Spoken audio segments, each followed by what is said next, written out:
We are live. तो Dr. Soni, you नमस्कार, can आज start. के लाइव में आप सबका स्वागत है। आज हम मिलने वाले हैं एक ऐसे टैलेंटेड डॉक्टर से जो कि हमारे होम्योपैथी से रिलेटेड मिथ्स को बस्ट करेंगे और आपको फैक्ट्स बताएंगे। और जो एक सबसे बड़ा क्वेश्चन सबके माइंड में, सब पेशेंट्स के माइंड में रहता है कि होम्योपैथ इतने क्वेश्चंस क्यों पूछते हैं, और वो भी जो हमारी डिजीज से रिलेटेड होते हैं उनसे अलग क्यों पूछते हैं। तो आज हमारे डॉक्टर जो है वो सब आपके क्वेश्चंस का आंसर करेंगे। किसी के कोई भी क्वेश्चंस हो तो वो कमेंट बॉक्स में डाल सकते हैं। चलिए वेलकम करते हैं हमारे आज के स्टीम गेस्ट स्पीकर का। Welcome doctor Vibha Wada. Thank you so much, ma'am. Thank you so much for inviting me. चलिए सबसे पहले हम अपने व्यूअर्स को आपसे मिलवाते हैं कि आप क्या पर्सनैलिटी हैं।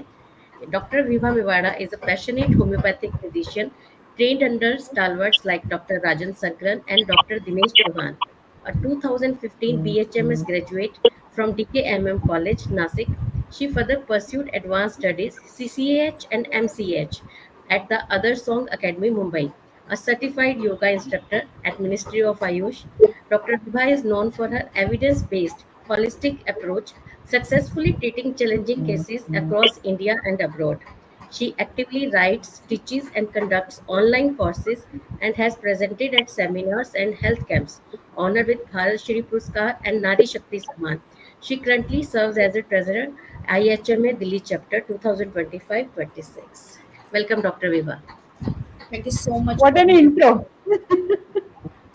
What an intro. We are proud of you. Yes. Thank you. Thank you. Dr. Samiksha. हाँ जी, वेलकम डॉक्टर विभा। आपसे Thank you.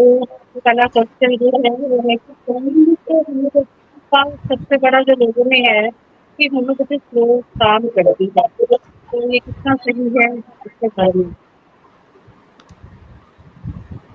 Hello. मैम आपकी वॉइस फेबल हो रही थी, please repeat your question.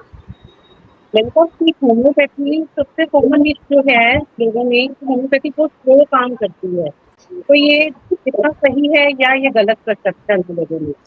Okay, सबसे पहले तो मैं ये बताना चाहूँगी कि ये बहुत ही गलत परसेप्शन है होम्योपैथी के बारे में कि होम्योपैथी स्लो काम करती है। हम ये कह सकते हैं इसके अलावा कि होम्योपैथी कुछ केसेस में स्लो होती है because of the chronicity of disease only, right?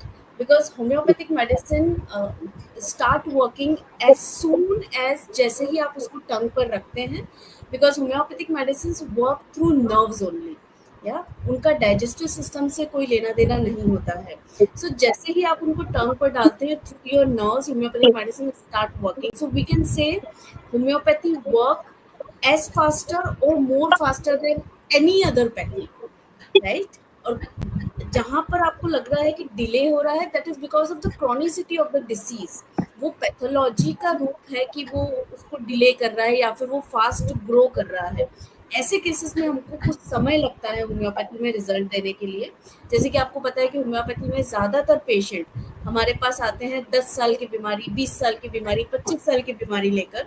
सो अगर इतनी क्रॉनिक डिसीज के साथ पेशेंट आया है तो डेफिनेटली उसको कुछ समय लगेगा।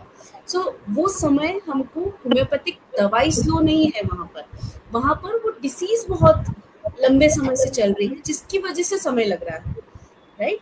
सो ये एक बहुत बड़ा मिथ है कि होम्योपैथी स्लो वर्क करती है। It doesn't work slow. मतलब आपका कहने का ये मतलब है कि एक्यूट डिसीज है, एक्यूट प्रॉब्लम है, वहाँ बहुत अच्छे रिजल्ट दे रही है, जल्दी दे रही है। क्रॉनिक अगर डिजीज है तो थोड़ा टाइम लगेगा। नहीं, मगर बट क्रॉनिक में भी होम्योपैथी फास्ट काम करती है। हमने कई ऐसे केसेस देखे हैं जो पीसीओडी के या थायराइड के केसेस, जो मेरे पेज पर अवेलेबल भी हैं, डॉक्यूमेंटेड केसेस हैं जिनमें हमने वन मंथ में उनके रिपोर्ट्स नॉर्मल आए हैं। The thyroid profile comes on the normal, the USG report of PCOD patient comes normal with in 1 और 2 months। तो ये बहुत फास्ट रिजल्ट ही हुआ वहाँ पर, राइट? तो वो स्लो नहीं है कहीं पर भी, राइट? Okay. आपके लिए है कि जैसे डायबिटीज वाले जो पेशेंट रहते हैं, उन्हें और रहता है कि ये होम्योपैथिक पिल्स जो हमें दे रहे हैं जो उनकी होती है, तो ये उनकी शुगर लेवल को इफेक्ट करेगा, कहीं ना कहीं वो एक उनको रहता है, तो उसके लिए आप क्या कहना चाहेंगे? देखिए, जैसे होम्योपैथी किसी भी दूसरी बीमारी को, शुगर के अलावा जैसे किसी भी दूसरी बीमारी को ट्रीट करने में सक्षम है, वैसे ही डायबिटीज को ट्रीट करने में भी पूरी तरीके से सक्षम है। क्योंकि जो मेन परसेप्शन ये होता है पेशेंट का कि वो गोली है वो मीठी लग रही है, तो क्या ये Yeah. शुगर पेशेंट को लेनी चाहिए, ये हमारा शुगर लेवल तो नहीं बढ़ा देगी। सो जो ग्लोब्यूल्स हैं, जो मीठी गोलियां हैं, वो गोलियां सुक्रोज से बनी होती हैं, जो आपके ब्लड लेवल में शुगर की मात्रा को इंक्रीज नहीं करती है। वो इतना लो लेवल ऑफ स्वीट जो आपके शुगर, आपके ब्लड के रिपोर्ट में आएगा भी नहीं, एंड उसके अंदर आपका मेडिसिन डालकर आपको दिया जाता है। सो ये बिल्कुल कहना गलत है कि होम्योपैथिक मेडिसिन डायबिटिक पेशेंट में काम नहीं करेगी, या फिर वो स्वीट पिल्स जो हैं वो डायबिटिक पेशेंट को नहीं लेना चाहिए। It's very safe for all the diabetic patients of any as. Okay, तो जैसे आजकल कई ऐसे यूट्यूबर्स भी है या कोई भी है, वो कहते हैं कि it is a placebo effect, homeopathy doesn't work, it's a placebo effect. तो ये कहाँ तक ये मिथ है, या इज इट ट्रू, या what do you have to say about this?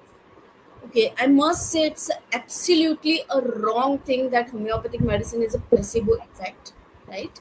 पहला तो हम ये कह सकते हैं कि it's a very scientific based medicine या scientifically proved medicine है।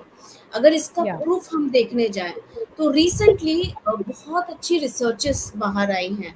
अगर हम लास्ट ईयर की 2024 की बात करें, so there is a doctor Marcus is there in 2024 he came with a study of his, जिसमें उन्होंने ये बताया कि होम्योपैथिक मेडिसिन बायोलॉजिकली बहुत डाइल्यूट करके बनाई जाती हैं।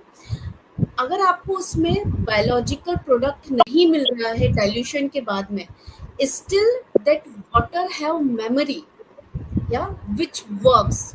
और यही चीज को हम पहले से कहते आ रहे हैं that energy is still remain, the medicinal products energy still remain after the long potentization process of homeopathic medicine, जो हर डिसीज को ठीक करने के लिए बहुत अच्छे से काम करती है, राइट? डॉक्टर मार्कस ने इस चीज को क्लिनिकल ट्रायल्स पर भी प्रूव किया है, and on a broad spectrum he publishes studies about homeopathy. Another a very famous study comes out about the nanoparticle. There is a doctor, Nancy Malik. She came with a nanoparticle research. उनका ये कहना है कि आप जितना उसको dilute करते जाते हैं, होम्योपैथिक मेडिसिन उस लेवल तक डाइल्यूट होती है जो एवोगाड्रो नंबर के लिमिट को भी क्रॉस कर देती है, and still there is some nano particle presence, और वो नैनो पार्टिकल ओरिजिनल सब्सटेंस के साथ में प्रेजेंट है वहां पर in the dilution of homeopathic medicine, and that's why the nanoparticles may trigger the hormesis, a biological response देते हैं वो, where we can say a low doses stimulate the healing process whereas the high doses inhibit it. That's why the minimal dose is required in homeopathy. So it's very scientific based, science based medicines जिसके बहुत अच्छे proofs हैं हमारे पास में. So we must say those who are जो अपने YouTube के माध्यम से या किसी भी माध्यम से इन चीज़ों को फैला रहे हैं कि होम्योपैथी जस्ट एक प्लेसिबो इफेक्ट है, so हम ये बताना चाहेंगे कि please go through the scientific researches about homeopathy. Right? Exactly. Yeah, so you can understand how deep the homeopathy is and homeopathic medicines are. Yeah. तो ये आपने बड़ा ही सही बताया कि एवोगाड्रो नंबर और नैनो पार्टिकल्स और सब जो रिसर्चेज अब हो रही हैं, ये बहुत ही ज़रूरी थी to bring the level high, homeopathy का हाई लेवल करने के लिए लोगों को साइंटिफिक अप्रोच देना बहुत ज़रूरी था. एक दूसरा, ज़्यादातर लोगों को ये होता है कि क्या हम ड्यूरिंग प्रेगनेंसी या during lactation period, lactating mothers, उनको हम होम्योपैथी दे सकते हैं? Is it safe to give them these medicine? मैं ये आपको बताना चाहूँगी कि ये सिर्फ पेशेंट्स का क्वेश्चन नहीं होता है, ये डॉक्टर्स का भी पेशेंट होता है, क्वेश्चन होता है, specifically with the pulsatilla medicine. First मैं ये बताना चाहूँगी पेशेंट्स के लिए कि homeopathic medicine is safe for all the events of pregnancy even, and after, before and after pregnancy even, right? Yeah. And for homeopathic doctors, I want to mention this thing here. मुझे specifically कुछ calls आए हैं for the pulsatilla particularly, कि क्या हम during pregnancy pulsatilla को दे सकते हैं. So I must say homeopathic medicine को किस आधार पर प्रिस्क्राइब करते हैं. हम होम्योपैथिक मेडिसिन को उसके सिम्टम्स के बेस पर प्रिस्क्राइब करते हैं, राइट? जो पेशेंट में Yeah. सिम्टम मिलते हैं वही अगर हमको मेडिसिन में भी मिलते हैं तो वो दोनों को हम सिमिलर देखकर देन हम होम्योपैथिक की दवाई प्रिस्क्राइब करते हैं. सो अगर आपको इंडिकेशन पल्सेटिला के मिल रहे हैं, so why not to prescribe pulsatilla, right? And even materia medica में भी ये दिया हुआ है फॉर अर्ली प्रेगनेंसी. अगर आपको ब्लोटिंग होता है, pulsatilla is the medicine. Yeah, the mood swings are there, for the emotional balance, for the sensitivity, for the tearfulness during pregnancy, pulsatilla is there. Yes. हम बटेरिया मेडिका बेस लेकर भी homeopathy medicine pulsatilla को prescribe कर सकते हैं. And there is another thing is there, कुछ doctors इस बात को क्लेम करते हैं कि in the late pregnancy if breech position of a baby is there, so they turn the bridge position with the help of pulsatilla. Doctors are claiming that. Still ये चीज अभी बहुत ज्यादा वाइडली स्टडी नहीं हुआ है इसका, but still some doctors are claiming that. Yeah so this is the myth. ये बड़ा मिथ होम्योपैथ्स में भी है. सो आई मस्ट से कि just read materia Medica, you will get the proof of to prescribe during pregnancy and to prescribe pulsatilla during pregnancy specifically. Exactly, you're right. अभी जैसे हम लैक्टेटिंग मदर्स की बात कर रहे थे, तो उसके बाद वही बात आती है कि पेशेंट्स में जैसे कुछ मेडिसिन हम पेशेंट्स को बोलते हैं कि क्रश करके आप मिल्क में दो, मदर मिल्क में. तो उनका सबसे बड़ा सवाल ये होता है कि डॉक्टर साहब आप हमें कहते हो कि दूध, चाय, कॉफी इन सबको बाद में लेना, हाफ एन आवर का गैप रखो, तो आप बच्चे को इफेक्ट करेगी क्या मेडिसिन अगर आप दूध में बोल रहे हो? तो मैं चाहूंगी कि आप इस पर भी कुछ बताएं. ओके, मदर्स मिल्क के लिए इसलिए बोलते हैं बच्चे को देने के लिए, आप डायरेक्ट डाइल्यूशन बेबी को नहीं दे सकते. Direct dilution is strong alcoholic smell होता है उसमें, जिसकी वजह से आप वो बेबी को नहीं दे सकते. एंड डायरेक्ट डाइल्यूशन अगर आप टंग पे देंगे तो it will not right way to prescribe medicine even, right? अब छोटा बच्चा क्योंकि वो ग्लोब्यूल को चूस नहीं सकता, वो अपने मुंह में जब तक ग्लोब्यूल को नहीं रख सकता उसके गले में अटक जाएगी वो गोली. So this mode of prescription itself there in the organon of medicine, कि हम छोटे बच्चों में कैसे उसको प्रिस्क्राइब करें. There is a proper aphorisms are there to prescribe the medicines. कैसे the mode of medicine, a group of aphorisms are there in organon of medicine, जहाँ पर इस चीज का भी उल्लेख है कि आप इस तरीके से बच्चों में दे सकते हैं जिससे मेडिसिन की प्रॉपर्टी पर या उसके क्वालिटी पर कोई इफेक्ट नहीं आता, right? And which is the safest way to prescribe medicine to the child. आप उस तरीके से दे सकते हैं. This is the right way to for the mode of medicine for a child. अब हम इन्फेंट से थोड़ा ऊपर जाते हैं कि वो बच्चे जो अपने क्लियरली अपने सिम्टम्स नहीं बता पाते हैं, तो क्या होम्योपैथी उनमें कैसे इफेक्टिवली काम करे? ओके, देखिए, एक तो छोटे बच्चों का केस लेना itself is a very interesting process for a homeopath, right? It's a very interesting process, and I must say हमको छोटे बच्चों में बड़ों के हमें ज़्यादा प्योर सिम्टम मिलते हैं, right? Because a small kid doesn't have that sense कि उसको क्या छुपाना है और क्या बोलना है जी. तो बच्चों के केस में हमको एक तो प्योर सिम्टम मिलते हैं. दूसरी चीज, अगर आपको लगता है कि बच्चा ज्यादा छोटा है जो अपने बारे में कुछ भी बोल नहीं सकता जनरली, सो उन बच्चों में हम 2-3 वे हैं जिससे हम उस बच्चे का केस टेकिंग कंप्लीट कर सकते हैं. सबसे पहला और इफेक्टिव वे होता है mother's history during pregnancy. The 9 months when mother carrying the baby in her tummy, वो ड्यूरेशन मदर का कैसा रहा, क्या इमोशनल चीजें मदर ने सफर की, क्या फिजिकल चीजें मदर ने सफर की, पड़ता है. And I experience this thing in my practice even, right. हमने ये भी देखा है कि बहुत छोटे बच्चों को जब हम मदर से बात करते हैं और अब जब मदर बताती है स्पेसिफिकली कि मैंने मेरी ड्यूरिंग प्रेगनेंसी मुझे ये इमोशनल ट्रबल थे और मैंने ये इमोशन फील किया उस ड्यूरेशन में, एंड उस इमोशन के बेस पर भी अगर सिर्फ मेडिसिन को सिलेक्ट कर लिया और वो मेडिसिन बच्चे को दी तो बच्चा ठीक हुआ है उससे, जी बिल्कुल। Yeah, right. you are so right. Mother की सिम्टम ड्यूरिंग प्रेगनेंसी वाले इज वेरी इंपॉर्टेंट। दूसरी चीज the observation of a doctor, right. बच्चे को आप ऑब्जर्व कर सकते हैं टू कंफर्म द मेडिसिन और to select the medicine, right. वो कैसे बिहेव करता है। आप अगर देखेंगे, अगर ट्यूबरकुलर चाइल्ड आपके क्लिनिक में आ रहा है, right, I experience this thing in my clinic. जैसे ही वो कैबिन में एंटर करता है, आई हैव टू से माई असिस्टेंट कि इसके साथ रहना, ये क्या तोड़ेगा पता नहीं अभी। He have to touch each and everything, हर चीज उठा के देखनी, इवन मेरा मोबाइल उठा के देखना है, पेपर खोल के देखना है, स्टेथो उठा के देखना है, एवरी सिंगल थिंग। और वो 1 मिनट के लिए भी बैठेगा नहीं, even for a few second वो नहीं बैठेगा, और कब क्या कर देगा आप बोल नहीं सकते। तो this itself is an observation to prescribe medicine. Yeah, So her movement not only of child but किसी भी पेशेंट का कैसे आ रहा है, कैसे बैठ रहा है, कैसे बोल रहा है, किस पेस में बोल रहा है, किस स्पीड में बोल रहा है, किस बॉडी लैंग्वेज के साथ बोल रहा है, क्या हैंड जेस्चर्स चल रहे हैं, all the thing matters for homeopathy. So yes, बच्चों के केस में exactly. ये चीजें बहुत हेल्प करती हैं हमको।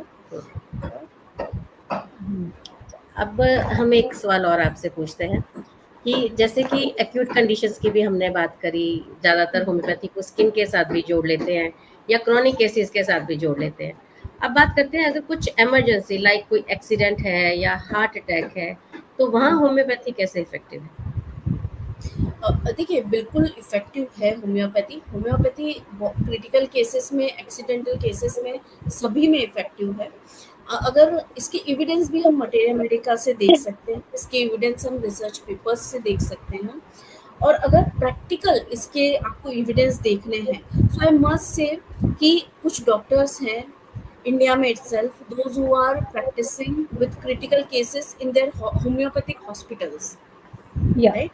They are running their homeopathic hospital with homeopathy only, and they are handling all type of acute diseases like heart attacks se leke everything they are handling.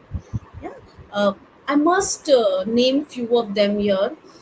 If you know, in Pune, Dr. Nikam sir is there. Dr. Amrish Yeah. Nikam sir. Dr. Adil. Yes. Dr. Adil Chimkanwala sir from Nagpur. He is also running his cardiac. Cardiologist, उनका special cardiology पे ही उनका काम है, because he is a cardiologist turn homeopath, right. So वो specifically he is dealing with all the acute conditions related to heart with the homeopathic medicine only. yes, हम कह सकते हैं कि हमारे पास प्रूफ है, the people are doing already work in this. So if some arise question on this, it's useless now, you know, क्योंकि बहुत सारे एविडेंस है ऑलरेडी। और जहाँ तक एक्सीडेंटल केसेस की बात है, I must say the injury group of medicine is there in homeopathy, right, जिसमें सबसे फेमस तो अर्निका है, कैलेंडुला है, हम सब जानते हैं इनके इफेक्ट्स के बारे में बहुत अच्छे से। और एक्सीडेंटल केसेस में ये मेडिसिन बहुत अच्छे से काम करती हैं, बहुत फास्ट हीलिंग देती हैं, right. yeah, I must say critical and accidental all type of cases are nicely we can handle with the help of homeopathy. But what we have to do is we should have a wise knowledge about the medicines. We should know how to differentiate. A small differentiation is there between all the injury group of medicines even. So we should know कि when to prescribe. और वो काम करेगा definitely, no doubt. yes, yes, Dr. Samiksha. Thank you. एक सवाल ये है कि पेशेंट जैसे अक्सर सोचते हैं कि होम्योपैथी डॉक्टर बहुत सारे सवाल करते हैं, बहुत सारे क्वेश्चन पूछते हैं, तो ये प्रैक्टिस का क्या मैम, ये तो बहुत ही कॉमनली आस्क्ड क्वेश्चन है।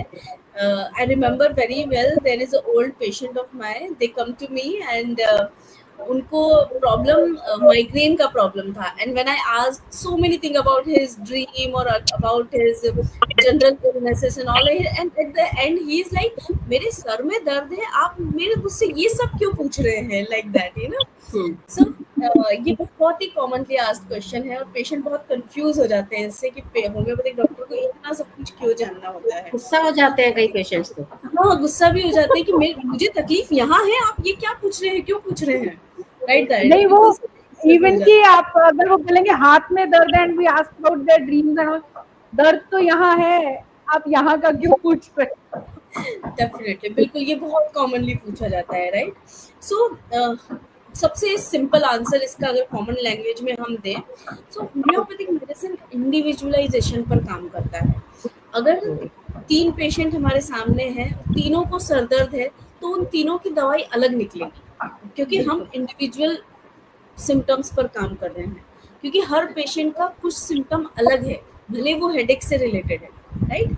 लाइक दैट ओनली, जब 3 हेडेक भी एक जैसे नहीं हो सकते हैं, so how can we expect 2 personalities are alike to prescribe the same medicine from them, even for the same pathology, for same symptom, but कुछ तो चेंज होता है उसमें, राइट। सो होम्योपैथिक डॉक्टर पेशेंट्स की पर्सनालिटी को समझने के लिए इतने सारे क्वेश्चंस पूछते हैं। तो कॉमनली बहुत सारे क्वेश्चंस ये ऐसे होते हैं कि आपके स्वभाव के बारे में बताइए, आपका आचार विचार व्यवहार बताइए, खाने पीने में क्या पसंद है नापसंद है, आपका स्लिप बताइए, स्लिप पैटर्न बताइए, आपके सपनों के बारे में डिस्कशन बताइए, आपके इमोशंस, आपके एक्सपीरियंस क्या रहे हैं लाइफ के।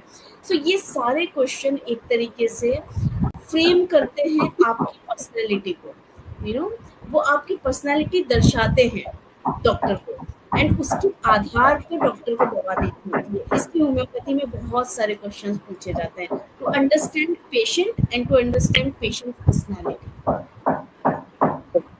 या और क्या सही कोचिंग से हम पेशेंट के जो इमोशंस हैं या उसके हृदय में कुछ इमोशंस हैं तो समझने में हेल्प होती है, जैसे हमने सही कोचिंग से की है, तो सवाल उनसे ऐसे किए। डॉक्टर समीक्षा, your voice is cracking a bit, थोड़ा पास आके बोलो। क्वेश्चन यहाँ मैंने कहा कि सही कोचिंग से पेशेंट के जो इमोशंस हैं उसको समझने में भी हेल्प होती है। बिल्कुल बिल्कुल, देखिए सही क्वेश्चनिंग बहुत ज़रूरी है during the case taking, right.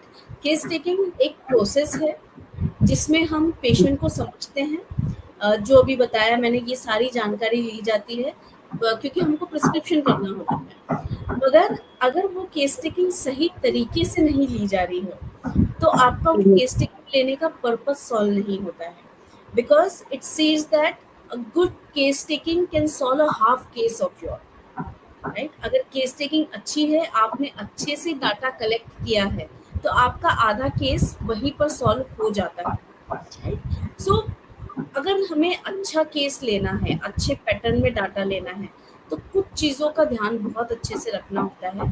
पहली चीज़ ये है कि there is no pattern for the case taking. Case taking का कोई ऐसा पैटर्न या फॉर्मेट नहीं होता है कि यहाँ से शुरू करना है और dash dash dash dash question पूरा करना है और यहाँ खत्म करना है, ऐसा कोई पैटर्न नहीं होता है। I remember a case of mine जहाँ पर पेशेंट आता है अपने लूज मोशन के लिए, एंड दे स्टार्टेड, हम जैसे ही उनको बोलते हैं बताइए आपकी क्या तकलीफ है, तो वो बताना शुरू कर देते हैं कि मुझे बहुत ज़्यादा स्ट्रेस हो रहा है, मेरी लाइफ में ये हुआ है अभी recently and I am feeling that and blah. So patient आया तो लूज मोशन के लिए था, उनको बताना क्या चाहिए था, मेरे पेट में दर्द हो रहा है और मुझे इतने स्टूल्स हो रहे हैं, आइडियली उनको ये बताना चाहिए था। बट पेशेंट क्या बता रहा है, पेशेंट ये बता रहा है कि वो मेंटली डिस्टर्ब है, and that's why the loose motion is there, right. So यहाँ पर कोई पैटर्न नहीं था, हमने कोई पैटर्न नहीं दिया पेशेंट को कि आप सिर्फ अपने पेट के बारे में बताइए क्योंकि आप उस तकलीफ के लिए आए हैं, राइट।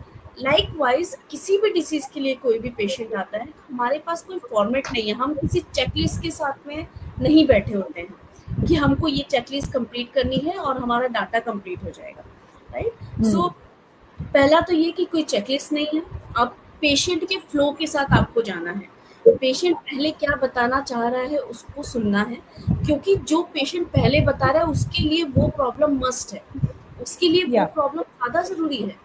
पेशेंट डायरिया के लिए आया है मगर वो अपने स्ट्रेस पे बात कर रहा है क्योंकि वो उससे ज्यादा परेशान है, राइट? उसके लिए उसका Yeah. Loose motion is the secondary. So you have to understand that कि पेशेंट क्या बोल रहा है पहले, किन चीजों से, किन शब्दों से, किन प्रॉब्लम्स से वो अपना बातचीत को शुरू कर रहा है. ये एक पेशेंट का पैटर्न समझना भी जरूरी है. दूसरी चीज, आपको लीडिंग क्वेश्चन नहीं देने हैं पेशेंट को. Yeah. अच्छा तो आपको स्ट्रेस हो रहा है तो आपको सर भी दुख रहा होगा, फिर अच्छा आपको लूज मोशन हो रहा है तो आपको पेट में मरोड़ भी आ रही होगी, फिर ये लीडिंग क्वेश्चन है. ये आप अपने विचार पेशेंट को दे रहे हैं, which is not right way of collecting the data. You know, आपके वर्ड से पेशेंट इन्फ्लुएंस होकर आपको आंसर नहीं देना चाहिए. पेशेंट एक्चुअल में उसको क्या तकलीफ है वो आपको बताना चाहिए, जिसके लिए आपको फ्लो के साथ में पेशेंट को फ्री छोड़ना होगा अपनी प्रॉब्लम बताने के लिए, राइट? ना कि हम लीडिंग क्वेश्चन पूछे ताकि वो उस लीडिंग क्वेश्चन में फंस कर बस यस और नो का answer they they, right? So leading question should be avoided during case taking. And सही क्वेश्चनिंग यही एक सही वे है कि आप कब आपको क्वेश्चन पूछना है, कब नहीं पूछना है, राइट? सही क्वेश्चन का मतलब ये है कि कब रुकना है आपको, ये भी हमको पता होना चाहिए जब पेशेंट बोल रहा है. सो this is the right way, and इससे डेफिनेटली हम सही मेडिसिन तक पहुंचते हैं पेशेंट. बिल्कुल बिल्कुल सही कहा आपने. तो डॉक्टर विभा, मेरे को ये बताओ कि नॉर्मली जैसे हम दूसरे सिस्टम ऑफ मेडिसिन में जाते हैं, दे टेक ओनली, मतलब वो जब भी केस लेते हैं दे डू द डायग्नोसिंग उनकी सबसे इम्पोर्टेंट होती है सबसे पहले. तो क्या होम्योपैथी में भी डायग्नोसिंग उतना ही इम्पोर्टेंस रखता है कि just case taking is important? नहीं, डायग्नोसिस इज मस्ट. जैसे हम कहते हैं कि अगर किसी और पैथी के डॉक्टर के लिए जितना इम्पोर्टेंट डायग्नोसिस है उतना ही इम्पोर्टेंट डायग्नोसिस हमारे लिए भी है, राइट?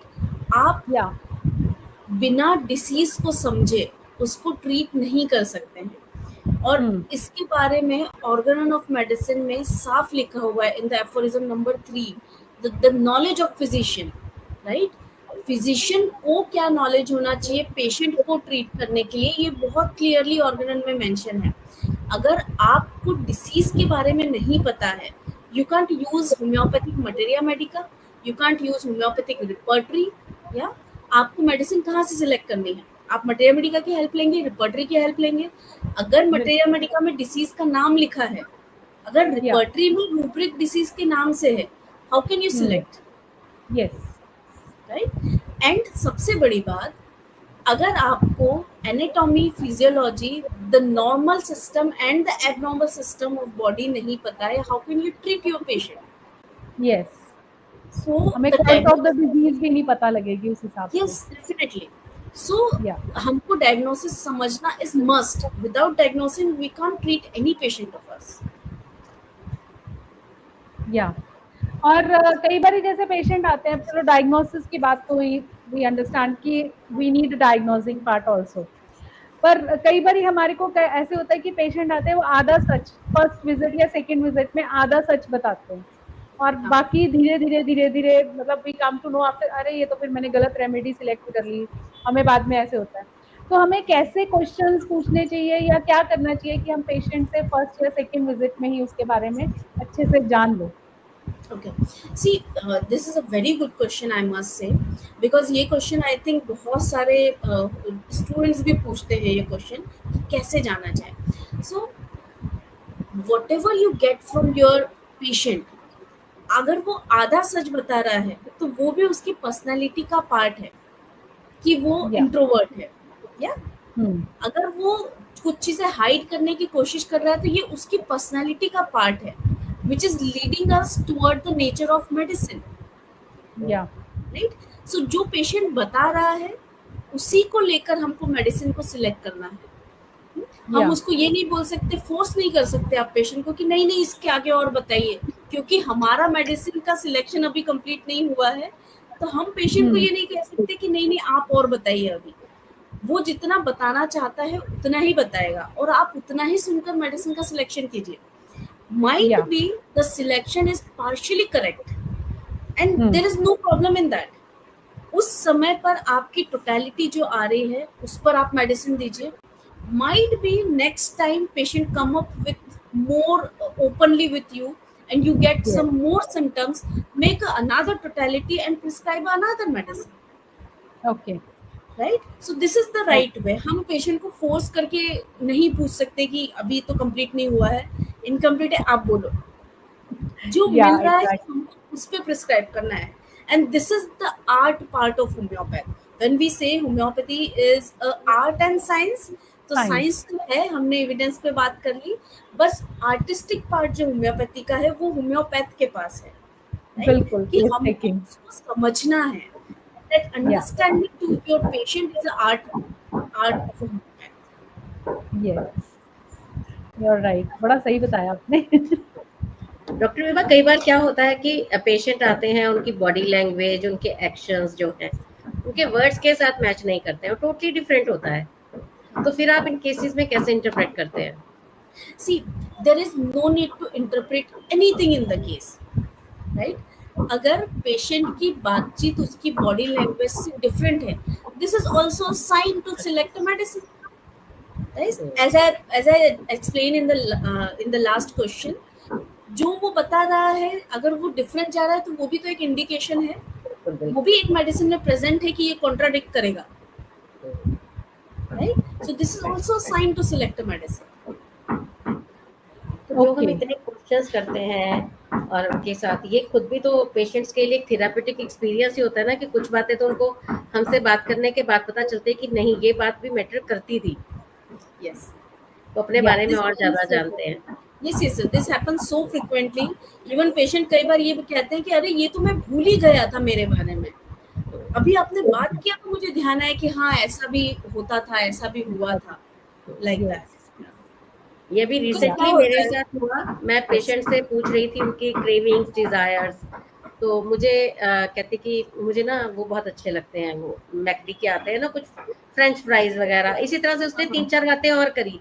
उसने कहती नहीं, बेसिकली मुझे ऐसा लगता है कि मुझे ना पोटैटो की क्रेविंग होती है, मुझे इनकी नहीं है क्रेविंग, मुझे पोटैटो की क्रेविंग है. There you go for the क्या होता remedy. है, Craving Yeah. for potato. जब कोई डिसीज बहुत लंबे समय से चल रही होती है तो that disease become a part of their life, you know. तो वो जो डिसीज के सिम्टम है ना, वो पेशेंट को लगता है नॉर्मल है. जब लंबे समय से वो उस चीज के साथ चलते हैं तो वो उनको नॉर्मलाइज फील होने लगते हैं. And then when they explain us ना, उनको लगता है ये तो इम्पोर्टेंट नहीं है क्योंकि ये तो नॉर्मल है, which is abnormal actually. Yeah. And while they are talking to us, they realize कि नहीं, पहले मुझे ऐसा होता था, ये तो बाद में होना शुरू हुआ था. Yes. डॉक्टर समीक्षा. डॉक्टर समीक्षा, डॉक्टर विभा, अपनी प्रैक्टिस का कोई एक ऐसा केस कोई शेयर करना चाहेंगे जो जहाँ आपने सिंपल क्वेश्चन, जहाँ ज्यादा बता नहीं रहा कुछ पेशेंट, और आपने एक सिंपल क्वेश्चन पूछा जिससे पूरा ट्रीटमेंट प्लान ही चेंज हो गया? Yeah, I must share this case. I think ये केस मेरे पास 2019 में आया था. 2019 में there is a girl of 12-year-old, right? वो अपने पेरेंट्स के साथ आई थी. Both the parents came to me, and as she is a 12-year-old girl, उसको एन्यूरेसिस का प्रॉब्लम था, which is very embarrassing for the parents. You know, वो parents के लिए बहुत embarrassing हो गया था कि she is a girl and 12-year-old, and when we come to someone and अगर bedwetting हो गया तो it's like a shame feeling for us, like that, you know. So ये केस आई थिंक मैंने ऑलमोस्ट कोई वर्ड नहीं use किया था इस केस में. I am telling you what I did with this case. So पहले तो उसके पेरेंट्स ने बहुत सारी चीजें एक्सप्लेन कर दी कि हम इसको बहुत समझाते हैं, शाम को पानी कम पीने को बोलते हैं, रात को बोलते हैं वॉशरूम जाके सो, फिर भी इसको बेडवेटिंग हो ही जाती है, पता नहीं क्या आदत हो गई है इसकी. Parents are like that. So I listened them very calmly for the 15 minutes, and then I told both the parents कि आप लोग बाहर बैठिए, मैं आपको बुलाती हूँ थोड़ी देर में, right? And then मैंने उस पेशेंट को सामने बिठाया and I just told her कि बताओ क्या दिक्कत है आपको. So पहले तो उसने बोला कि मेरे मम्मी पापा ने बता दिया कि क्या दिक्कत है मुझे. तो मैंने बोला वो मैंने सुन लिया, मगर आप मुझे बताइए आपको क्या दिक्कत है. एंड देन ये क्वेश्चन करने के बाद में there is almost 12 minutes of silence is there between her and me, right? 10-12 minute तक वो कुछ भी नहीं बोली, शी वॉज वेरी साइलेंट। वो इधर देखी उधर देखी, कभी मुझे देख रही है, कभी नीचे देख रही है, her hand movements are like that and this and that, और कभी पैर ऐसे ऐसे कर रही है, एंड दैट आई अंडरस्टूड कि वो नर्वस है अभी, right? So I just calmly seated there only, मैं सिर्फ ऐसे शांत बैठी हुई थी। I never asked any question to her then. And after 10 to 12 minutes, what come ups now that changed my perception to the medicine. After 10 to 12 minutes, what she explains that she is facing a physical molestation in the house only, and the parents are unaware about that. And out of that fear, COVID is there.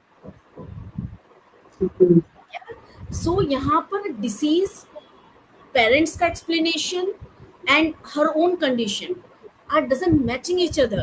Parents never thought of this thing कि इस वजह से ये problem हो सकती है, right?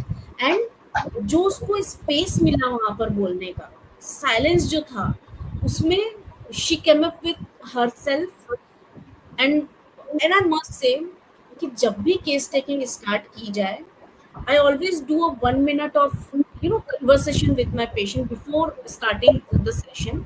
Is that कि आप जो भी बताएंगे is 100% confidential to us. We will never explain, we will never share your details to anyone. And I told this thing to her also before, when the parents go out, and before starting our conversation, I told this thing to her. I took her in the confidence, कि वो अपनी बात को बोल सके, and there is a space to her जहाँ पर वो अपने आप को एनालाइज कर अपनी बात को बोल पाए. And then she requested to me कि मैं बाहर जाके बैठूंगी, आप प्लीज मेरे पेरेंट्स को बता दो. The condition was that. And after that, beautifully with a single dose of Staph aureus, she completely okay. That's the beauty of homeopathy. And Yes. yes. तो जैसे कई बार ये मिथ को हम लोग बस अभी आपने एक बहुत सारा किया और इंटेरोगेशन हम लोग करते हैं, तो ये आपस में मतलब जैसे पेशेंट आता है हमारे पास तो उसको होता है बहुत सारे ऐसे क्वेश्चंस पूछ रहा है हमारे से, तो हमारे को उसके मिथ्स को बस्ट करना चाहिए या नहीं करना चाहिए उस टाइम? देखिए, कुछ लेवल तक बिल्कुल करना चाहिए एंड मोस्टली करना चाहिए, बट कुछ जो अननेसेसरी क्वेश्चन होते हैं जिनको अटेंड करना हमको जरूरी नहीं है, उससे हमको बचना चाहिए, क्योंकि कुछ पेशेंट अननेसेसरीली क्वेश्चन करते हैं बैठकर. बट हाँ, मिथ को बेस्ट करना बहुत जरूरी है. हमको पेशेंट को कॉन्फिडेंस देना होता है कि homeopathy work. I remember very well in 2018 when I started my practice. So जब ओल्ड एज के पेशेंट आते थे तो दे आर लाइक, बेटा क्या ये डिसीज ठीक हो जाएगी, आपने ऐसा पहले देखा है क्या, ठीक होता है क्या ये? तो वहां पर हमको जब तक हम पेशेंट को कॉन्फिडेंस नहीं देंगे, सो उनको ये पता नहीं चलेगा कि हमारी तकलीफ ठीक हो जाती है होम्योपैथी में, राइट? सो जिस लेवल तक आपको लगता है कि ये मिथ तो बस्ट होना चाहिए पेशेंट का कि ये डिसीज ठीक हो सकती है, इसका साइड इफेक्ट नहीं है, ये सेफ है, किड्स के लिए सेफ है, प्रेगनेंसी में सेफ है, ओल्ड पेशेंट्स के लिए सेफ है, वहाँ पर डेफिनेटली इसको बताना चाहिए. एंड स्पेशली जो साइकेट्रिक केसेस आते हैं वहाँ पर बहुत ज़्यादा इस पर डिस्कशन नहीं करना चाहिए, ये मेरा पर्सनल एक्सपीरियंस है. बिकॉज वहाँ पर ना पेशेंट ऑलरेडी अपनी मेंटल प्रॉब्लम्स में इतना ज़्यादा उलझा होता है कि वो आपकी बहुत सारे एक्सप्लेनेशन से वो और कंफ्यूज होकर भाग जाता है. सो उन केसेस में मुझे लगता है कि थोड़ा एक्सप्लेनेशन शॉर्ट रखना चाहिए. ओके. नहीं वैसे आते हैं 4 गोली से आराम आ जाएगा, बस 4 गोली लेनी है. डेफिनेटली हम ये भी बहुत या डॉक्टर सोनी, अब आप मुझे ये बताइए कि आप जो हमारे यंग बिगिनर्स बडिंग होम्योपैथ्स हैं उनके लिए क्या एडवाइस दें? ओके, सबसे पहले मैं यंग होम्योपैथ्स को बोलूँगी कि प्लीज़ प्रैक्टिस होम्योपैथी, राइट? क्योंकि अभी जैसे मैं राष्ट्रीय होम्योपैथिक आयोग में कार्यरत हूँ अभी कंसल्टेंट के रूप में, सो मैंने ये देखा कि वहाँ पर जैसे हम देखते हैं कि कितना डाटा आ रहा है, हर कॉलेज में बहुत स्टूडेंट्स हैं, बट अगर 100 स्टूडेंट पास आउट होकर निकल रहे हैं किसी बैच से, तो हार्डली 3 या 4 लोग होम्योपैथिक प्रैक्टिस कर रहे हैं, this is the reality, right? So सबसे पहले तो ये बोलना है कि आप होम्योपैथिक प्रैक्टिस करें। Yeah. दूसरी चीज, if you're not confident enough about your own pathy and you're searching for jobs after that, after completing your BHMS, so I think there is no use to be in homeopathic study then, right? So आप अगर खुद confident रहेंगे, और आपको confidence कहाँ से आएगा? For the students, for the final student और for the internship students specially, you will get confidence by studying only, I must say, right? If your organon is strong, if your materia medica is good, if your repertory is good, no doubt with allied subject, I think you feel confident enough to start your practice. Yeah. During internship, I must say, during internship, you should start taking patients by your own and don't depend on others like that कि हमको college patient provide करवाएगा. No need for that.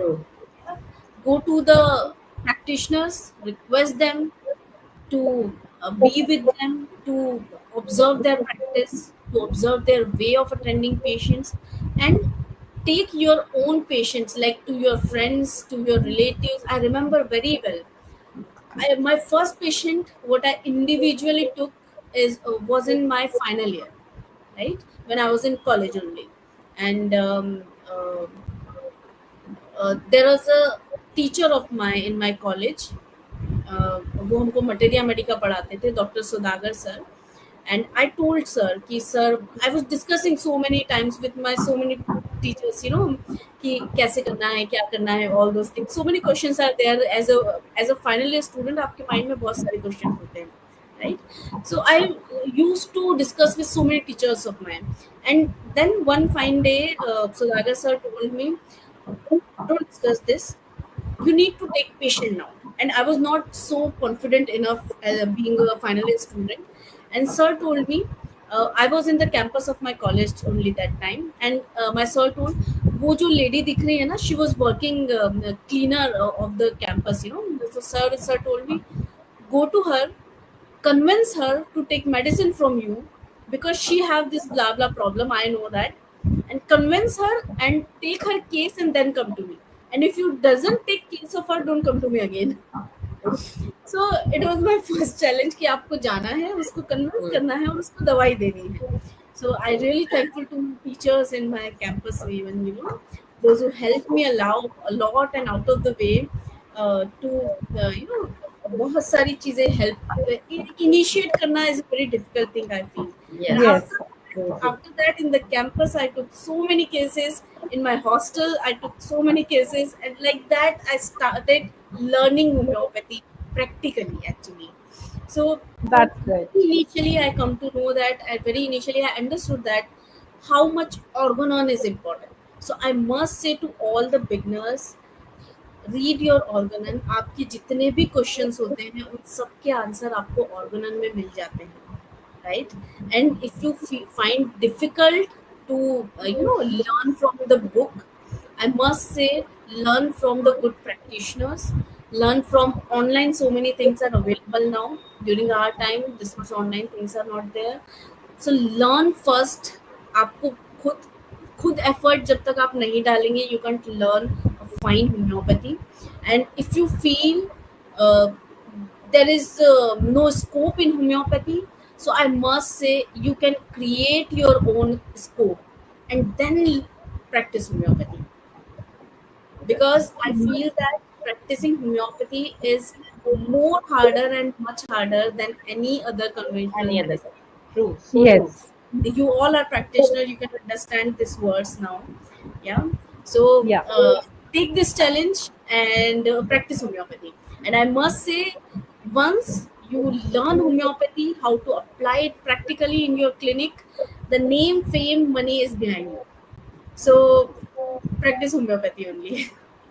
Yes. Basically मैंने एक चीज ये भी देखी कि बीइंग अ होम्योपैथ इतने साल की प्रैक्टिस के बाद मैं एक दिन ऑब्जर्व कर रही थी, तो लाइक मुझे ये लगा कि मैं बहुत अच्छी लिसनर बनी, मैं बहुत अच्छी ऑब्जर्वर भी बनी, मेरा गुस्सा थोड़ा कम हुआ। मतलब वो छोटी छोटी चीजें थी होम्योपैथी ने बिसाइड जो कंफर्ट और फेम दिया, उसके अलावा ये सब चीजें भी जो एज अ पर्सनैलिटी मैं चेंज हुई हूँ, वो मुझे पता चला। तो होम्योपैथी आपको ओवरऑल चेंज करती है। Definitely, because I listened these lines from very good homeopaths long years back, that if you want to heal your patient, you have to heal your own self first. You know, Yes. अगर आपको अपना patient heal करना है तो you have to keep your mind clear and you have to yourself heal first to transfer that healing to your patient. You know, and another two lines I listened from Dr. Sarkar sir, that your uh, what your mind gets what you have in your mind already. You know, आपका mind क्या catch कर पाता है patient से जो आपके mind में already है. सो आपके माइंड में ज़्यादा चीज़ें रखने के लिए आपको ज़्यादा रीड करना है ताकि आप पेशेंट में वो चीज़ों को देख पाए. नहीं, the lines are what you see only what your mind in your mind already. आप वही देख पाएंगे अपने पेशेंट में जो आपके माइंड में है. So read Yes. More, you can observe more in your patient. या कई बार ऐसे होता है, we study some medicine at home की हमने पढ़ी है, next day we go and prescribe the same medicine की हाँ यहाँ पे हमें लग रहा है कि ये मेडिसिन जाएगी इसको. We are हमें under ऐसे the लगता है, influence of that it's in our medicine mind. then.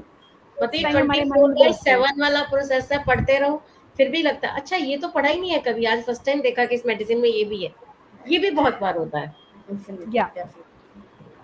We must study, मतलब मटीरिया मेडिका की एक मेडिसिन ऑलमोस्ट रेगुलर कम से कम 2 दिन में 3 दिन में एक बार ही पढ़ लेनी चाहिए कि अगर एक ही मेडिसिन को 2-3 दिन दे देने चाहिए एज अ बिगिनर, तो वो बहुत ही फायदे में रहते हैं.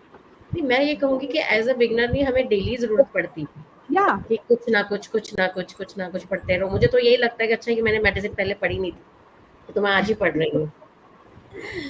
We are बहुत learning अच्छा every सेशन था. day with all the patients of ours. या yes, they make us learn. बहुत सारी चीजें Yes. हम उनसे ही सीखते हैं, बहुत ये सारी. बिल्कुल सही कह रहे हो आप, पेशेंट बहुत कुछ सिखा कर जाते हैं. Definitely. आज उन्हीं के कारण हम हैं. आते वो फिजिकल कंप्लेंट्स लेते हैं, बट वो उनका माइंड देते हैं, देन दे से yes your medicine is working on us. जब इतने सारे क्वेश्चन इंटरोगेशन और सब करते हैं, दे मैं से तो कई यस बार ये योर सोचती हूँ कि घर के लोगों से ज्यादा तो हमें पता होता है अपने पेशेंट के बारे में. ट्रू पर्सनैलिटी ही हमें पता होती है उनकी कि क्या है पर्सनैलिटी उनकी. कभी-कभी तो इतनी क्वेश्चन ने बहुत कुछ दिया. हमें तो उसको लगता है कि डॉक्टर बहुत फ्रेंडली है, वो हमसे ही स्टार्ट कर देते हैं पूरा क्वेश्चन देते. वो आप कंफर्ट बताओ. देते हैं ना उनको. या चलिए, बहुत इंसाइटफुल सेशन रहा. मुझे नहीं लगता हमारे पास अभी और क्वेश्चंस बचे हैं. आपने बातों बातों में ऑलमोस्ट सब क्वेश्चंस को ही दे दिया.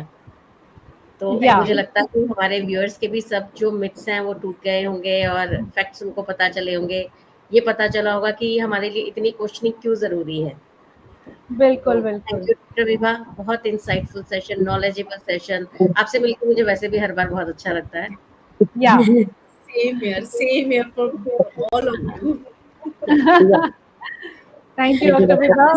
होम्योपैथी सिर्फ दवाई नहीं है, एक साइंटिफिक वे है, आर्टिस्टिक वे है पेशेंट को जानने का, पहचानने का. और डॉक्टर जब सही सवाल पूछता है तो पेशेंट अगर बिना किसी दिमाग में कुछ गलत सोचे, बिना जज किए अपने अगर सही जवाब देता है तो मेडिसिन एंड ट्रीटमेंट दोनों ही बहुत जल्दी होते हैं. बिल्कुल. चलिए मिलते हैं. Thank you so much for inviting me on your platform to explain my Pleasure is all ours. Thank you, Dr. Vibha. Thank you so much. Thank you, Dr. Vibha. Okay, thank you. Thank you, bye-bye. मिलते हैं next week. Sure. Thank you. Yeah.